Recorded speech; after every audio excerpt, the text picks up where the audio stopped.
YSR Congress party ఆధ్వర్యంలో మా నాయకుడు జగన్మోహన్ రెడ్డి గారు పిలుపు మేరకు రాష్ట్ర వ్యాప్తంగా 175 నియోజకవర్గాల్లో పెద్ద ఎత్తున వైఎస్ఆర్ కాంగ్రెస్ పార్టీ ఆధ్వర్యంలో ఈ ప్రభుత్వానికి వ్యతిరేకంగా ఏవైతే ఇటీవల ఈ ప్రభుత్వం గొప్పలు చెప్పుకుంటుందో మేము మెగా డిఎస్సి పారదర్శకంగా నిర్వహిస్తామని ఆనాడు ఎన్నికల ముందు చెప్పారో ఈనాడు ఆ మాటలన్నీ పక్కన పెట్టి మెగా డిఎస్సిలో అనేక స్కాములకి అక్రమాలకి తెరతీసి ఈరోజు అనేక కోట్ల రూపాయలు చేతులు మార్చిన ఈ ప్రభుత్వానికి ఖచ్చితంగా మేలుకొలుపు రావాలి.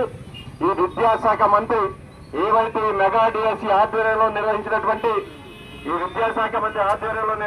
మెగా డిఎస్సి అవినీతి అక్రమాలు అయ్యే కారణంగా ఎంతో మంది నిరుద్యోగ యువత రోడ్డును పరిస్థితి ఈ క్రమంలో ఖచ్చితంగా నారా లోకేష్ గారి వైఫల్యానికి బాధ్యత వహిస్తూ తక్షణమే విద్యాశాఖ మంత్రిగా రాజీనామా చేయాలన్న ఒకే ఒక డిమాండ్తో పెద్ద ఎత్తున రామచంద్రపురం నియోజకవర్గంలో వైఎస్ఆర్ కాంగ్రెస్ పార్టీ కార్యాలయం నుంచి రాజగోపాల్ సెంటర్ వరకు నిర్వహించడం జరిగింది.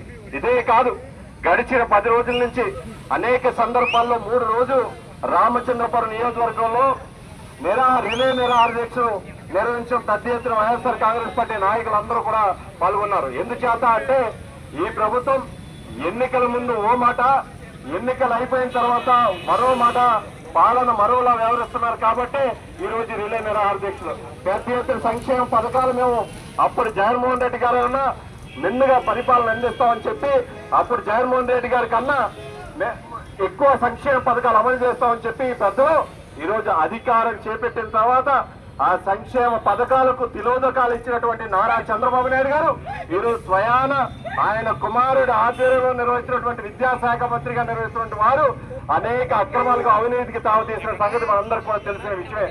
ఈరోజు అవన్నీ కూడా బహిర్గతం చేసుకుంటే ఎక్కడ కూడా సహనం నశించిపోయి ఎక్కడ పడితే అక్కడికి గృహ నిర్బంధంలో వైఎస్ఆర్ కాంగ్రెస్ పార్టీ శ్రేణులందరినీ కూడా అక్రమ అరెస్టులు, గృహ నిర్బంధంలో ఎక్కడ ప్రజల్లోకి ఇదంతా తీసుకువెళ్తారనే ఉద్దేశంతో ఎక్కడ తమ కుమారుడు భవిష్యత్తు నాశనం అయిపోతాదని ఒకే ఒక సంకల్పంతో ఈ యొక్క ర్యాలీలన్నీ కూడా భగ్నం చేసి నీచమాలి దుశ్చర్య ఈ నారా చంద్రబాబు నాయుడు గారు పాల్పడుతున్నారంటే ఈ ప్రభుత్వంలో అవినీతి ఏ విధంగా ఉందో మనందరూ కూడా అర్థం చేసుకోవాలి. ఇది ఒకటే కాదు, ఫీజు రీఎంబర్స్మెంట్ గా నాడు వైఎస్ రాజశేఖర రెడ్డి గారు ఈ రాష్ట్రంలో ఉన్నటువంటి నిరుద్యోగ యువతకు కానీ విద్యార్థులు కానీ అన్నాడు ఫీజు రీఎంబర్స్మెంట్ పథకాన్ని కానీ వసతి దీవెన కానీ రాష్ట్రంలో వైఎస్ రాజశేఖర రెడ్డి గారు ప్రవేశపెడితే 2014-19 వరకు ఈ రాష్ట్రంలో విద్యా పాఠశాలన్నీ కూడా కనుమరుగయ్యే పరిస్థితికి వచ్చాయి.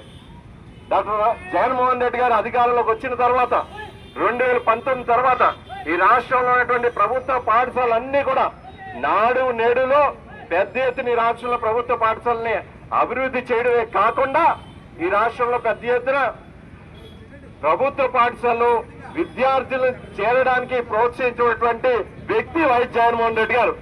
జగనన్న గోరుముద్ద విషయంలో కానీ, విద్యా కానుకలో కానీ, అదేవిధంగా ఇంగ్లీష్ మీడియం ప్రవేశపెట్టడంలో కానీ, 8th క్లాస్ లో ఉచితంగా ట్యాబ్లు ఇవ్వడమే కానీ పెద్ద ఎత్తున ఏవైతే విద్యార్థుల్ని ఈ రాష్ట్రంలో ఉన్నటువంటి ప్రభుత్వ పాఠశాలని ప్రోత్సహించినటువంటి ఘనత వైఎస్ జగన్మోహన్ రెడ్డి గారు. మరి ఈ ప్రభుత్వం ఏం చేసింది?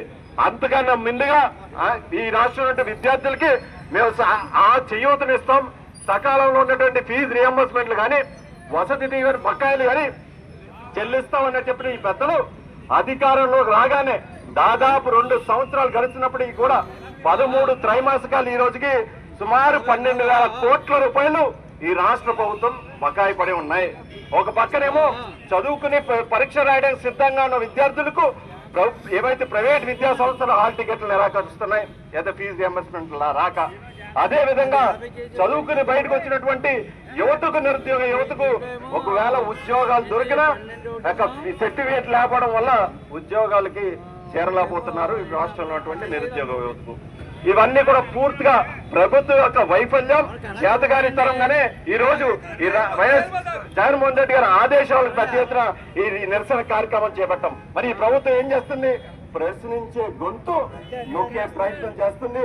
నొక్కడమే కాదు, అక్రమ కేసులు ఏవైతే మనం ఇటీవల కర్నూలులో చూసాం, వైఎస్ఆర్ కాంగ్రెస్ పార్టీ ఏవైతే ప్రజాప్రతినిధులు ఉన్నారో వారి మీద ఏ విధంగా తెలుగుదేశం పార్టీ కార్యకర్తలు స్వయాన వారి కుటుంబ సభ్యుల్ని బట్టలు చించి తెలుగుదేశం పార్టీ నాయకుడు పోలీస్ స్టేషన్ కంప్లైంట్ ఇస్తే ఈ యొక్క ప్రజాప్రతినిధి శాసనసభ్యుని అక్రమంగా అరెస్ట్ చేసి ఈ రోజు రిమాండ్ కు తరలించిన వైనం. అదే కాకుండా ఈ రోజు రాష్ట్ర నడివొడ్లో ఒక పేద మహిళ పేద మహిళ ఏవైతే తన కొడుకుని అరెస్ట్ చేసి పోలీసులు నిర్బంధించారో ఒకవేళ తప్పిపోయి ఉంటే మా కుమారుని అప్పచెప్పండి, మీరు చంపేసి ఉంటే ఆ యొక్క డెడ్ బాడీనన్నా నాకు అప్పచెప్పండి, లేదా అస్థిగా దానం చేసి ఉంటే అస్థికలైనా అప్పచెప్పండి అని మొరబెట్టుకుంటే స్పందించలేని చేతకాని ప్రభుత్వం ఈ రోజు మెగా డిఎస్సి ఎక్కడ తన కుమారుడు భవిష్యత్తు నాశనం అవుతుందనే ఉద్దేశంతో రాష్ట్ర వ్యాప్తంగా ఎక్కడికక్కడ అక్రమ అరెస్టులు చేయడం ఈ ప్రభుత్వం యొక్క వైఫల్యం కాదా అని మేము అడుగుతున్నాం. మీకు చిత్తశుద్ధి ఉంటే నారా చంద్రబాబు నాయుడు గారు కానీ పవన్ కళ్యాణ్ కానీ ఏదైతే విద్యాశాఖ నిర్వహిస్తున్నారు కానీ నారా లోకేష్ గారు కానీ మేము ఒకటే అడుగుతున్నాం, మీకు కానీ చిత్తశుద్ధి ఉంటే సిబిఐ ఎంక్వైరీకి సిద్ధం కండి అని ఒకే ఒక డిమాండ్ తో అడుగుతా ఉన్నాం. మీరు ఎటువంటి అక్రమాలు అవినీతి చేయకపోతే తక్షణమే సిబిఐ ఎంక్వైరీ వేయండి, లేకపోతే మీ వైఫల్యాన్ని ఒప్పుకుంటూ రాజీనామా చేయండి.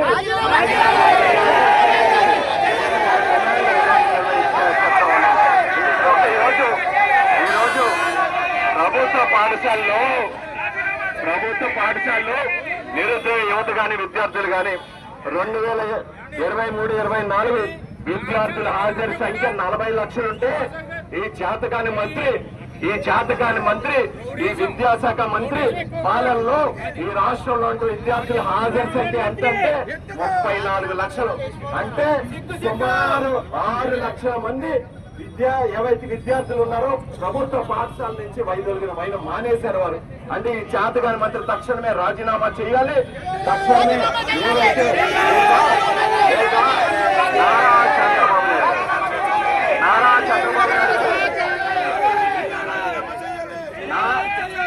ఒకవేళ రాజీనామా చేయకపోతే నారా చంద్రబాబు నాయుడు గారు తన కుమారుడి యొక్క చేతకాని తనాన్ని ఒప్పుకుని తక్షణమే కేబినెట్ నుంచి